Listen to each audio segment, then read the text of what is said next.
제가 어제 그 교회에서 그 나들이 가는 거 답사를 갔다 왔습니다. 그, 좋은 신분으로 간 건 아니고요. 운전수 신분으로 제가 따라갔는데요.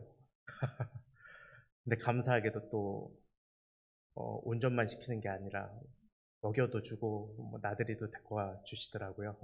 권사님 집사님들이 참 그래서 감사했던 것 같습니다. 제가 가서 참 느꼈던 게 뭐냐면 뭐 여기가 좋고 뭐 안 좋고 이런 걸 떠나서 사람은 직접 이걸 경험하고 느끼고 해가 바뀌는 걸 봐야 되는구나. 계절이 바뀌는 걸 사람은 참 보면서 살아야 되겠구나. 이런 생각이 참 많이 들더라고요. 옛날 어르신들이 야, 그 사람이 흙을 밟으면서 살아야 된다. 뭐 이런 얘기도 하시고 막 그랬던 것처럼 야, 진짜 조금씩 지금 이제 물들고 있거든요. 단풍이 물들고 있는 걸 조금씩 조금씩 이렇게 보면서 세상이 맨날 똑같은 게 아니구나.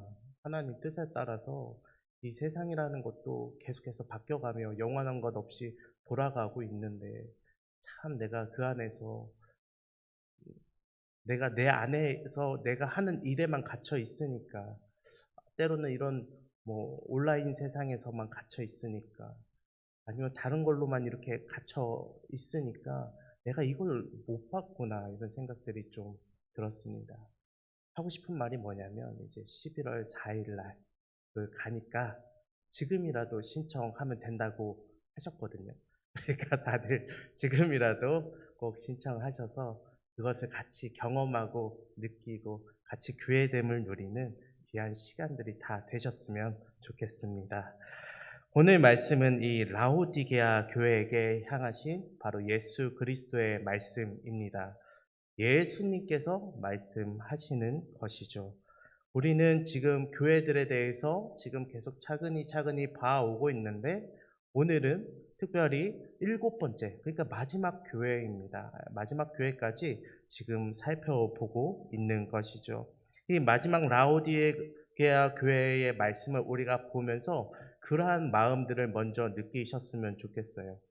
단순히 각 교회가 이건 서문화 교회, 이건 뭐 라우디게아 교회, 뭐 이거는 4대 교회, 뭐 이렇게 그 교회를 향해서만 뭐라고 한 것이 아니라 이 모든 교회를 향한 하나님의 말씀, 하나님의 마음이 무엇인지, 또한 예수 그리스도가 뭐라고 우리에게 이야기하시는지, 그 교회의 중심이 무엇이 되어야 될 것이며, 그 교회가 무엇을 붙들고 향해야 될 것인지, 모든 교회가 다 나의 교회, 나의 삶으로 여기고 우리가 받아들여야 한다는 것이죠. 14절부터 보면요. 라오디게아 교회 사자에게 편지하라라고 이야기하고 있습니다.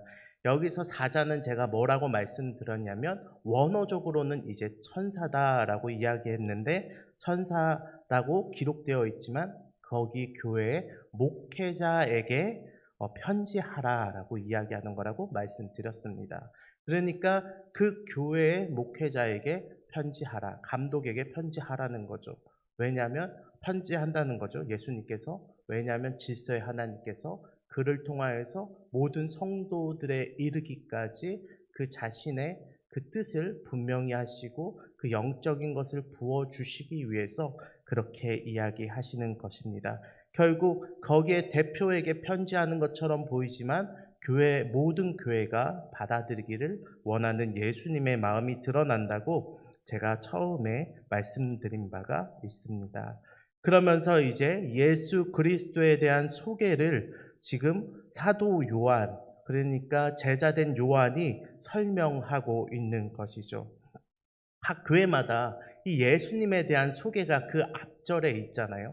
저는 이런 것들을 보면서 그런 생각이 자꾸 들었어요. 웃음이 자꾸 나왔는데, 그러니까 그런 거죠.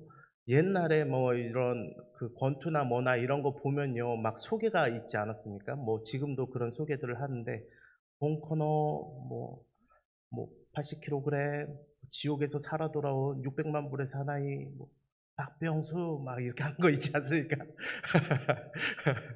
아, 우리 모 성도님도 예전에 권투 하셔갖고 이런 소개들 뭐 들어보셨을지 모르겠지만 예전에 막 이런 소개들이 있었잖아요. 그런 것처럼 예수님에 대해서 사도 요한이 그렇게 꼭 소개하고 있는 것 같더라고요. 아멘이시오. 충성되고 참된 증인이시오. 하나님의 창조 근본이시 예수님. 지금 이러면서 지금 예수님에 대해서 소개하고 있다라는 것이죠. 예수님이 앞에 제일 보니까 아멘이시다라고 이야기하고 있습니다. 아멘이 무슨 뜻입니까? 우리가 항상 기도 다 하고 예수님의 이름으로 기도합니다. 아멘이라고 하는데 이 아멘이 무슨 뜻입니까? 그렇게 될 줄로 믿습니다라는 거예요. 이제 이게 히브리어거든요. 아멘이라는 말은 히브리어입니다. 이제 에메트, 아멘이라고 하는데 이거는 그 진실되다, 진실이다, 그리고 이건 진리이다라는 말이에요. 그래서 이제 예수님이 이 아멘이시오라고 말하는 건 바로 예수님이 진리 되신다. 그리고 그분만이 진실이시다라고 이야기하는 것이죠. 특별히 이 이스라엘 백성들 또한 예수님의 제자들은 이 아멘이라는 말을 들으면 저절로 막 예수님이 탁 떠올랐을 거예요. 왜냐면은 예수님께서 자주 하시던 말투가 있거든요. 그게 뭐냐면 진실로 너희에게 이르노니 이렇게 이야기하시잖아요. 처음에.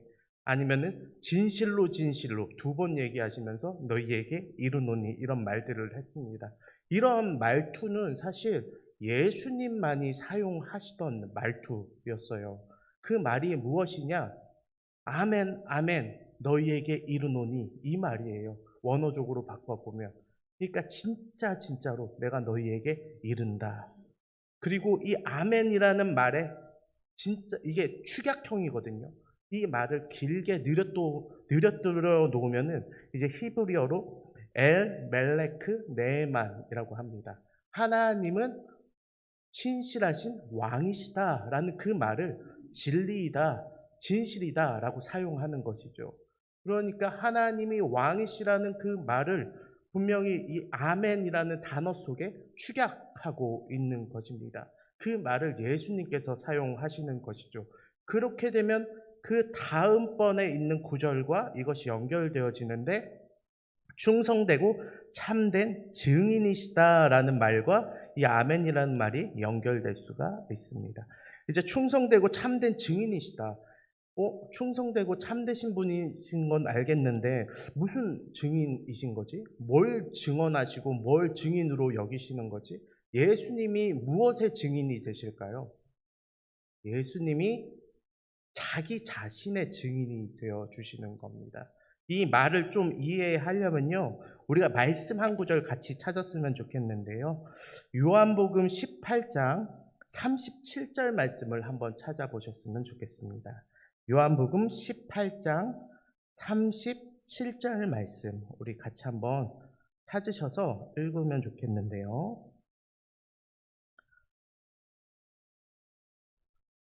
네, 37절 말씀 같이 읽겠습니다. 시작. 빌라도가 이르되 그러면 내가 왕이 아니냐?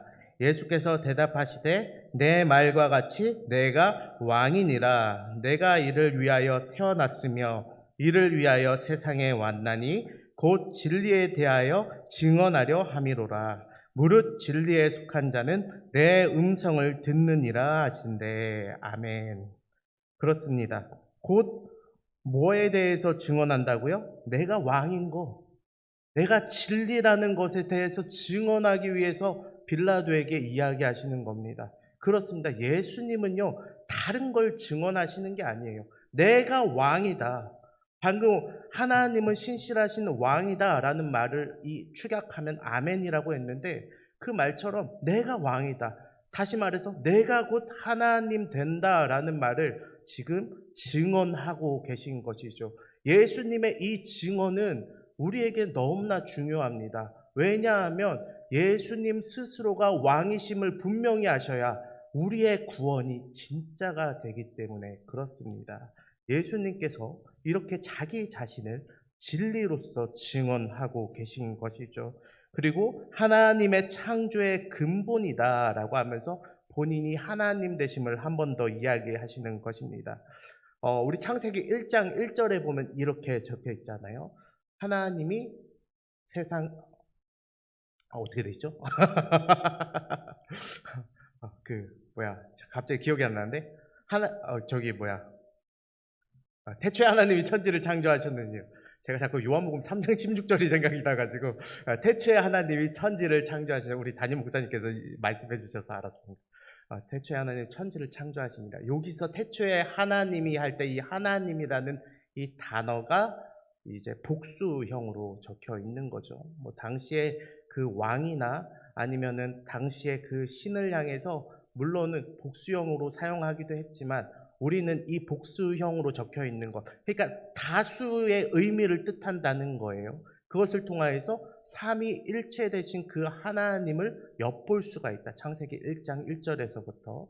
그러니까 삼위의 하나님이 창조 때부터 함께 하셨다는 거죠. 성부, 성자, 성령 하나님께서.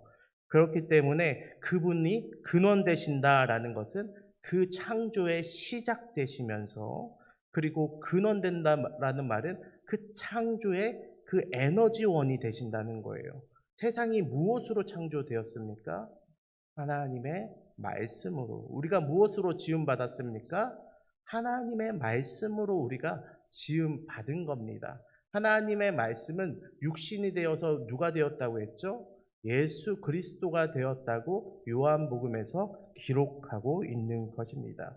그러니까 지금 이 소개를 통해서 사도 요한이 분명히 하고자 하는 것은 예수님이 곧 하나님 되시니까 너희들 잘 들어라 라고 이야기하고 있는 것입니다.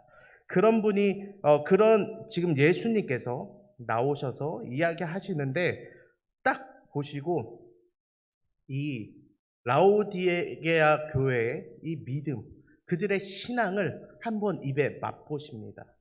근데 딱 먹어보시니까 이게 차지도 않고 음식이 뜨겁지도 않고 입맛만 배리는 것 같아서 탁 뱉어버리시죠. 그러시면서 라오디게아 교회가 딱 그런 교회다라고 지금 이야기하고 계신 거예요. 제가 그 영상을 예전에 본 적이 있는데 그 유명 그 음식 이런 평론가나 이런 사람들이 나와서 이제 조리된 음식을 먹거나 식당에 들어가서 이제 음식을 이제 먹어보는데 시식하더니 막 바로 뱉어버리고 입을 닦는 모습들을 내가 본 적이 있습니다. 왜냐하면 너무나 전문가이기에 맛에 대해서 민감하게 아는 거예요. 입에만 넣어봐도 이 음식이 얼마나 위생적으로 문제가 있는지, 그리고 맛적으로 문제가 있는지 분명히 알고 있는 겁니다. 그래서 아니나 다를까 막 주방에 들어가 보고 뭐 해보면 참 위생적으로 불결한 모습들, 그리고 유통기한이 지난 모습들, 그런 것들을 영상으로 이렇게 보여주더라고요. 예수님도 그러시는 겁니다. 하나님께서 우리의 예배를 흠양하시잖아요. 들이마셔보면, 우리의 예배를 드셔보시면 아는 거예요. 이게 먹을 만한 예배인가? 먹지 못해서 토해내야만 하는 예배인가? 하나님 대신 이 예수님께서도 분명히 그것을 알고 계시는 것이죠. 그래서 딱 입에 넣고 나서 그거에 대해서 분명하게 이 교회에 대해 진단을 내리시는데, 그것이 바로 17절의 말씀입니다. 요한계시록 3장 17절 우리 같이 한번 읽어보겠습니다. 시작. 내가 말하기를 나는 부자라 부족한 것이 없다 하나 내 공고한 것과 가련한 것과 가난한 것과 눈먼 것과 벌거벗은 것이 알지 못하는 도다. 아멘. 그렇습니다. 딱 먹고 뱉어보니까 알겠는 거예요. 예수님께서 네가 말하기를 너는 부자라 부요하여 부족한 것이 없다고 여기는구나. 너희들은 지금 영적으로 아무런 부족함을 느끼지 못하는구나. 스스로가 잘 됐다고 여기는구나. 그런데 너희들 그거 참 잘못 알고 있다라고 이야기하는 거예요. 너희들은 공고한 사람이야. 너희들은 가련한 사람이야. 가난한 자들이야. 눈 멀었어. 벌거벗었어. 너희들이 그렇게 부자라고 여기고 있니? 너희들 전혀 그렇지 않아 라고 그것을 진단하고 있는 것이죠. 그 교회의 예배가, 그 교회의 신앙이 분명한 이러한 문제점이 있는 것을 알고 계시는 겁니다. 여기서 나는 부자라라고 하면서 부요하여 부족한 것이 없다라고 이야기하는 것은 그 지역의 상황과도 맞아떨어지는 모습이 나타나 있습니다. 이 바로 라오디게아 이 지역에 부유함이 있었던 것이죠. 찾아보니까요, 금융적으로 부유했고, 금융적으로 부유했다는 것은 지역에 돈이 많이 돌았다는 것이고, 그리고 의류가 발달했다. 우리가 입는 이런 의류가 발달했다라는 것은 참 트렌디하고 부유한 사람들이 왔다 갔다 했다는 것이고, 그리고 의학의 중심지였다라고 이야기하는 거죠. 의술이 높아서 사람들이 건강하게 살았다는 겁니다. 그러니까 돈도 좀 있고 건강하고 아무런 문제 없고 특별히 뭐 시험 받을 것도 없고 자신의 믿음을 시험해 볼 것도 없고 아주 평안한 상태에 있던 것들이 바로 이 라오디게아 교회의 교인들의 모습이었죠. 근데 그러다 보니까 이 사람들이 뭘 하냐면 오해를 하기 시작한 거예요. 너무나 평안하고 아무런 문제가 없으니까 우리들의 신앙생활은 굉장히 잘하고 있는 거구나. 우리가 너무나 신앙생활을 잘하고 있으니까 하나님께서 우리를 축복하셔서 이렇게 평안한 삶을 우리에게 주시는 거구나 라고 지금 오해하고 있는 겁니다. 그러나 예수님께서 분명히 얘기하시는 겁니다. 너희들 그렇게 영적으로 너희들의 육체가 그렇게 건강하고 부유한 것처럼 너희의 영이 그렇지는 않아. 너희의 영은 보잘것없고 공부하고 가난하고 도움이 필요하고 눈이 먼 것처럼 아무것도 못 보고 있고 아무것도 안 들은 것처럼 벌거벗고 더러워져 있어 라고 지금 예수님께서 이야기하고 있는 것이죠. 그렇습니다. 이 라오디게아 교회의 가장 큰 문제점이 무엇이냐면 자기 신앙에 대한 만족이 컸다는 것이죠. 자기들의 의에 대한, 의로움에 대한 만족이 컸다는 것입니다. 주님께서 자신들을 평가할 것들에 대해서 잘 모르겠고 자기들이 자신들을 볼 때는 우리 잘하고 있어 라고 하면서 스스로 안주하고 살고 있었던 자들이 바로 이 라오디게아 교인들이었다라는 것이죠. 다시 돌아와서 우리 15절과 16절 살펴보면요. 예수 그리스도께서 그들의 신앙을 그 입에 넣었다가 빼셨다고 이야기하지 않습니까?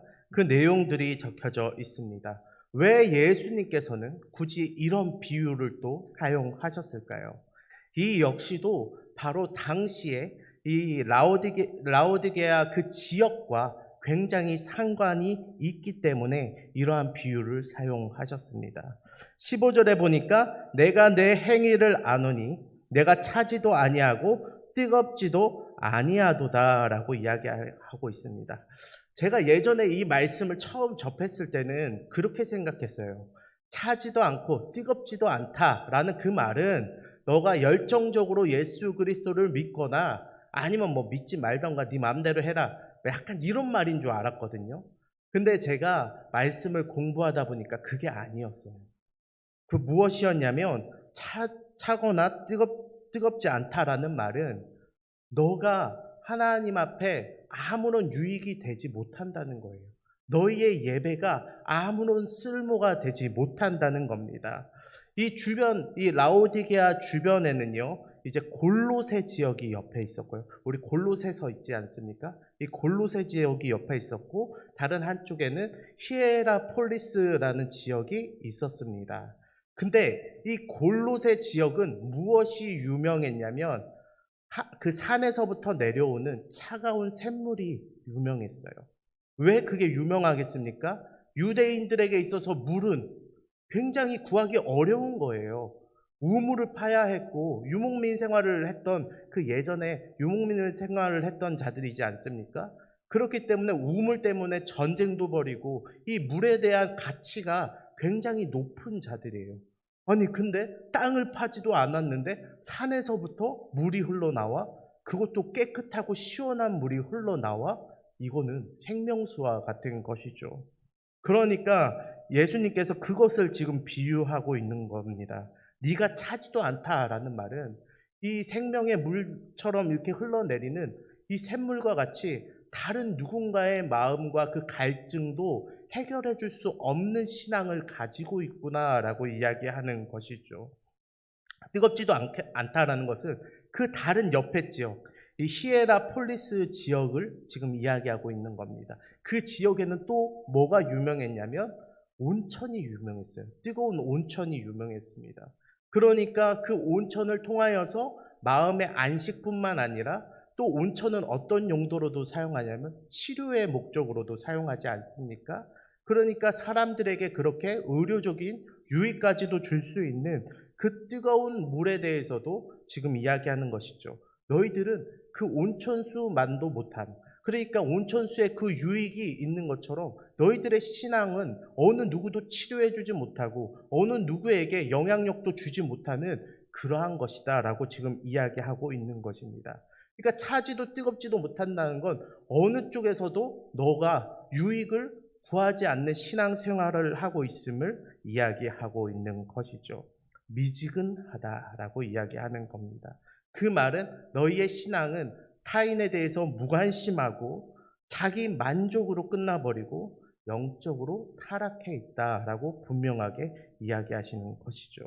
그렇기 때문에 내 입에서 너를 토해 버리리라 라고 이야기합니다. 그렇습니다. 이 라오디게아 지역은 양 옆에 너무나 귀한 물이 흐르는 두 지역에서 물이 나고 있지만 결국 그 물이 만나는 교차 지점이 이 라오디게아였는데 막상 좋은 물들이 만나면 더 좋은 물이 되어야 되는데 미지근하고 석회도 많이 섞여가지고 사람이 먹을 수도 없고 불쾌한 물이 되어버린 것이죠. 그것처럼 너희들의 신앙이 그것과 같아. 뜨겁지도 않고 차갑지도 않고 어떠한 유익도 되지 않는 문제가 많은, 입에 넣을 수 없는, 삼킬 수 없는, 아무런 도움이 되지 못하는 물과 같다라고 지금 이야기하시는 것이죠. 우리는 때론 근데 이러한 말들을 들으면서 그러한 생각들이 납니다. 왜 예수님께서는 이렇게 뭐라고 하시는 걸까? 어떤 교회는 그렇게 칭찬하시면서도 왜 어떤 교회에 대해서는 이렇게 강력하게 우리에게 이야기하시는 걸까? 때로는 그 말씀을 들을 때, 그 말씀을 받을 때 어떤 사람들은 마음에 신남함이 있을 수 있고 또 어떤 사람은 마음에 강한 죄책감이 다가올 수도 있을 것입니다. 근데 이런 말을 하는 그 이유에 대해서 19절에 나와 있는데요. 우리 19절 말씀 같이 한번 읽어보도록 하겠습니다. 시작. 무릇 내가 사랑하는 자를 책망하여 징계하노니 그러므로 내가 열심을 내라 회개하라. 아멘. 뭐라고요? 어떻기 때문에 내가 너희를 책망하고 징계한다고요? 사랑하기 때문에. 내가 너희들을 사랑한다. 내가 너희를 사랑하고 있기 때문에 책망하고 징계한다. 사랑하지 않으면 그냥 냅둬요. 미운 놈 그냥 떡 하나 더 주고 그냥 네 마음대로 살 길 살아라 라고 해요. 내 자식이 아니면 굳이 그렇게까지 해서 사람 바꿀 필요 없다고 우리는 여깁니다.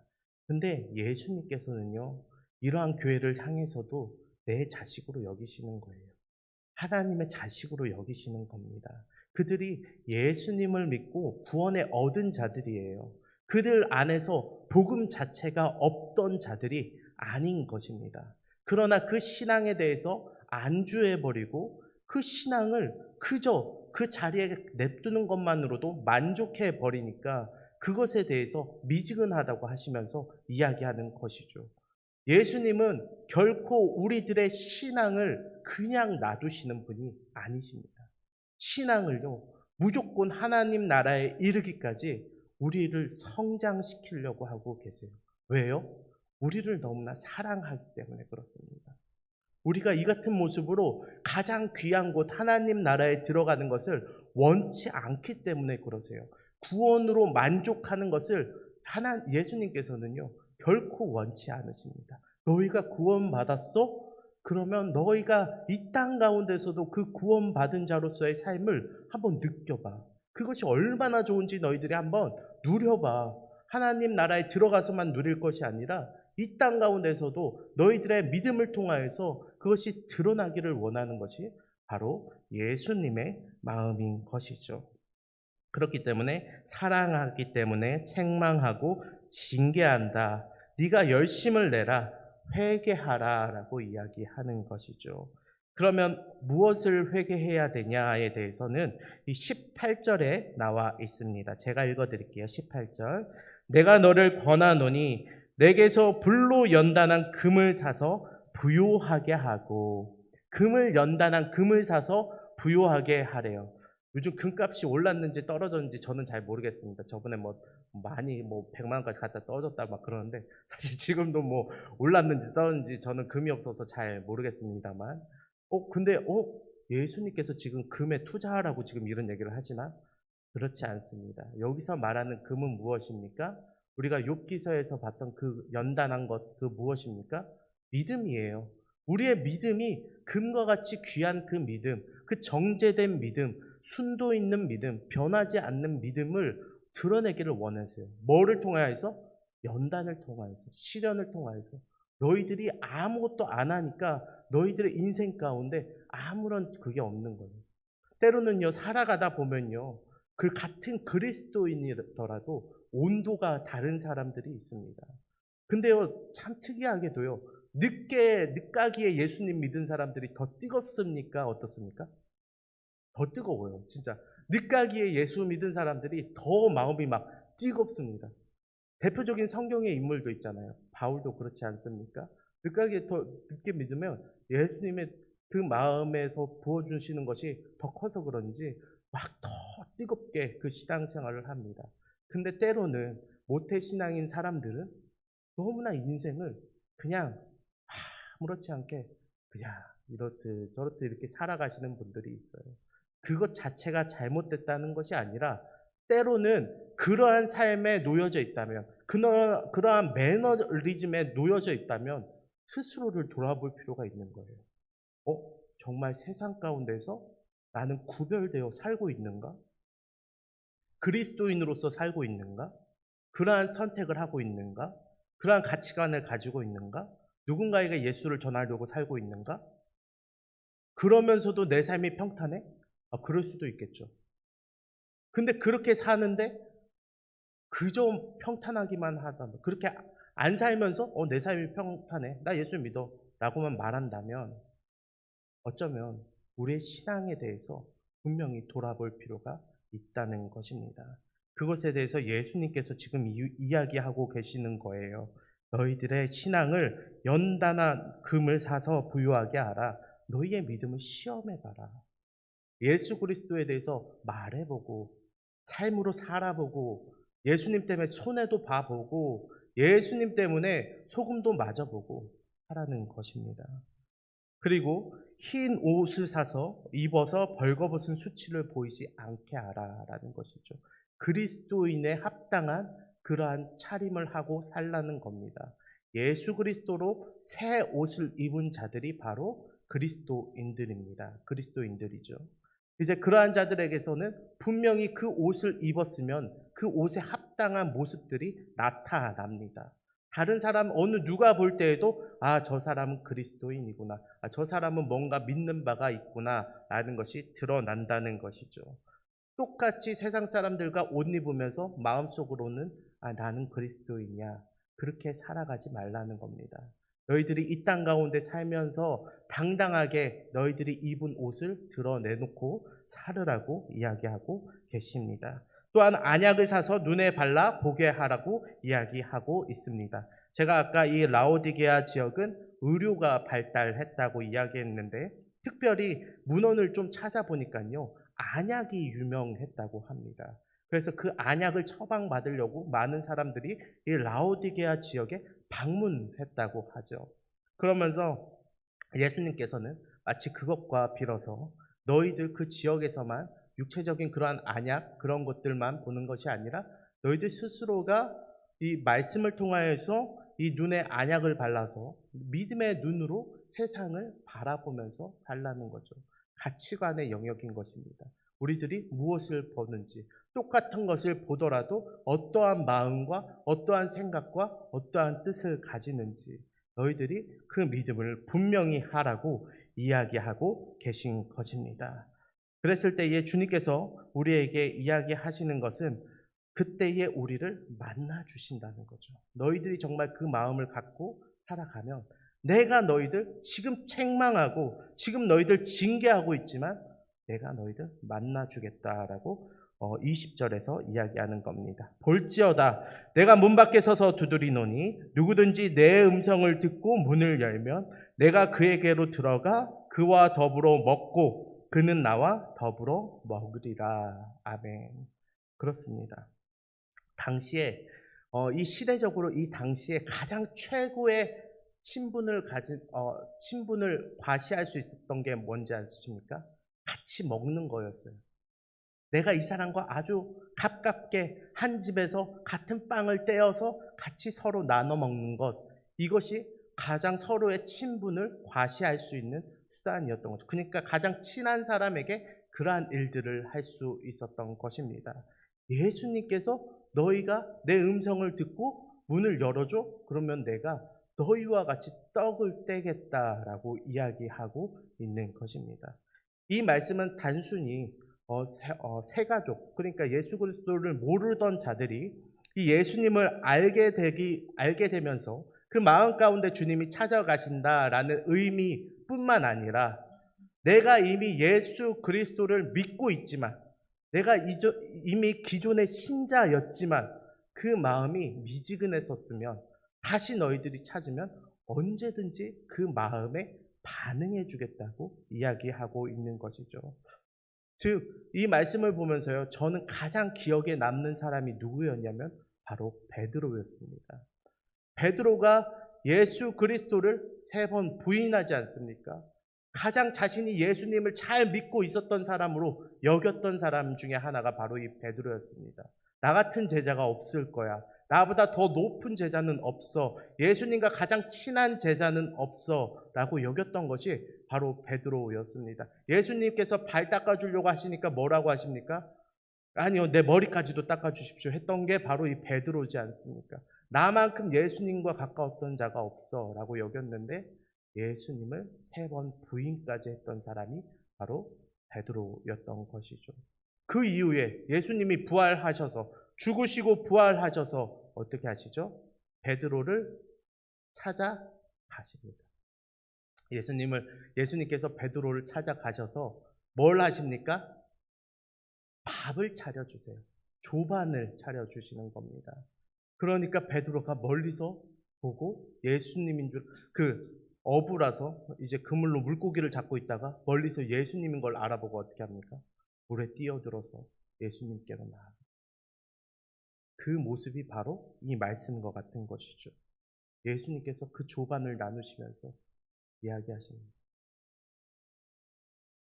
그런 것과 같이 주님께 나아오는 자들, 주님께서는 결코 회개하고 돌아오는 자들에 대하여서 결코 거부하지 않으신다라는 것이죠. 그러한 자들이 이기는 자들이라고 21절에서는 이야기하시고 내 보좌에 함께 앉게 하여 주기를 내가 이기고 아버지의 보좌에 함께 앉은 것과 같이 할 것이다 라고 이야기하고 있는 것입니다. 우리가 이 말씀을 분명히 기억했으면 좋겠습니다. 7 교회에 대해서 이렇게 이야기를 계속해서 예수님께서 이야기하시는데 우리가 이 말씀을 들으면서 분명히 그 말씀에 대한 예수 그리스도의 그 마음이 우리의 마음 가운데 있었으면 좋겠어요. 지금의 한국 교회가 우리가 더욱더 이 마지막 때에 예수님의 말씀을 들어야 될 가장 귀한 기회이고 시기라고 생각되어집니다. 그러나 이 한국 교회도 너무나 오랜 시간 동안 신앙생활을 하다 보니까 그냥 굳어진 것들이 너무나 많습니다. 때로는 이것이 예수님이 보시기에 옳지 않다고 여김에도 불구하고 이전에 해왔던 거니까, 이전에는 좋았으니까 라고 그냥 사용할 때가 너무나 많은 것 같아요. 그러나 우리가 그러한 상황 가운데서도 주님께서는 언제든지 우리가 돌아오면, 언제든지 예수 그리스도를 찾으면, 언제든지 예수 그리스도의 이름을 부르면 분명히 그것을 듣고 너희와 함께 하겠다라고 이야기하고 계시는 것이죠. 혹시나 우리의 신앙 가운데 그러한 부분들은 없는지 돌아보시기를 바랍니다. 때로는 너무나 온라인 예배에 익숙해진 사람은 그냥 온라인 예배만으로 예배가 충분하다라고 여기는 사람들도 있어요. 그러나 막상 와서 예배 드려보면 어떻습니까? 너무나 달라요.